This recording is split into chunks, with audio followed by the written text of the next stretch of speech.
Gas cylinders మాయం చేసిన delivery boy NM city అప్పారావును అరెస్ట్ చేసిన గాజువాక పోలీసులు.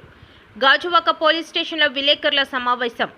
గతేడాది కన్స్యూమర్స్ నుండి ఓటీపీ తీసుకుని వాళ్ళ సిలిండర్స్ను అధిక లాభాలకు అమ్ముకున్నట్లు తెలిపిన సౌత్ ఏసీపీ శ్రీనివాసరావు, బాధితులు మణికంఠ గ్యాస్ ఏజెన్సీకి వెళ్లి గ్యాస్ సిలిండర్లు అప్పారావు ఇవ్వడం లేదని చెప్పడంతో డొంకంతా కదిలింది.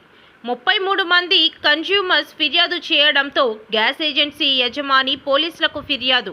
పోలీసులు నిందితుడు అప్పారావును అదుపులోకి తీసుకుని విచారించి అరెస్ట్ చేసినట్లు తెలిపిన ఏసీపీ శ్రీనివాసరావు. సమావేశంలో పాల్గొన్న సిఐ పార్థారథి, సిబ్బంది. అందరికీ నమస్కారం. మనకి ఈ గాజువాక చెనగంటాడ్ ఏరియాలో మణికంఠ ఇండియన్ గ్యాస్ ఏజెన్సీ ఉందండి. దాంట్లో ఎన్నం చెట్టు అప్పారావు అని చెప్పేసి డెలివరీ బాయ్ దాదాపు 1 సంవత్సరం నుంచి పనిచేస్తూ ఉన్నాడు. అయితే ఈ మధ్య అతను ఏం చేశాడంటే, అతను చేసిన మోసం బయటకు వచ్చింది. గత సంవత్సరం నుంచి కూడాను అతను ఎవరైతే ఉన్నారో అసలైన కస్టమర్స్ దగ్గర వాళ్ళు డబ్బులు వసూలు చేస్తాడు.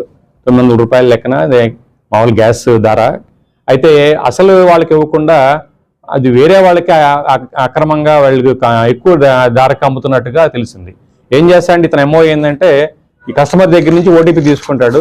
ఓటీపీ తీసుకుని వాటిని డెలివరీ ఎవరైతే కస్టమర్ ఉన్నారో ఆ కస్టమర్కి ఇవ్వకుండా వేరే వాళ్ళకి బ్లాక్ మార్కెటింగ్లో అమ్ముతున్నట్టుగా తెలుస్తుంది. ఈ విషయం ఎప్పుడు వచ్చిందంటే, రీసెంట్గా 2 రోజుల క్రితం 33 మంది మరి కస్టమర్స్ అందరి దగ్గర ఓటీపీలు తీసుకున్నాడు, డెలివరీ ఇవ్వలేదు. ఇదంతా కూడా వచ్చేసి గ్యాస్ ఏజెన్సీ దగ్గర వచ్చేసి అందరు కూడాను వచ్చి ఆందోళన చేశారు. మా దగ్గర డబ్బులు తీసుకున్నారు, మాకు డెలివరీ ఇవ్వలేదని చెప్పేసి. అప్పుడు విచారిస్తే అసలు విషయం బయటపడింది. దీని మీద కేసు నమోదు చేయడం జరిగింది. విచారిస్తే మరి అతను చేసిన నిర్వాహకం అంతా కూడా బయటకు వచ్చింది.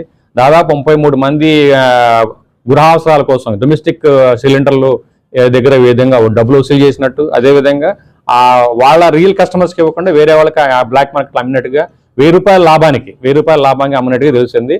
ఈరోజు అతన్ని అరెస్ట్ చేయడం జరిగింది, ఎన్ఎం సిటీ అప్పారావుని. విచారణలో అతను ఈ నేరం చేసినట్టుగా, ఈ విధంగా ఒక్కొక్క సిలిండర్కి 1000 రూపాయలు లాభం చూసుకుని అమ్ముకున్నట్టుగా అతను ఒప్పుకోవడం జరిగింది. అతను అరెస్ట్ చేసి ఈరోజు కోర్టులో ప్రొడ్యూస్ చేయడం జరుగుతుంది.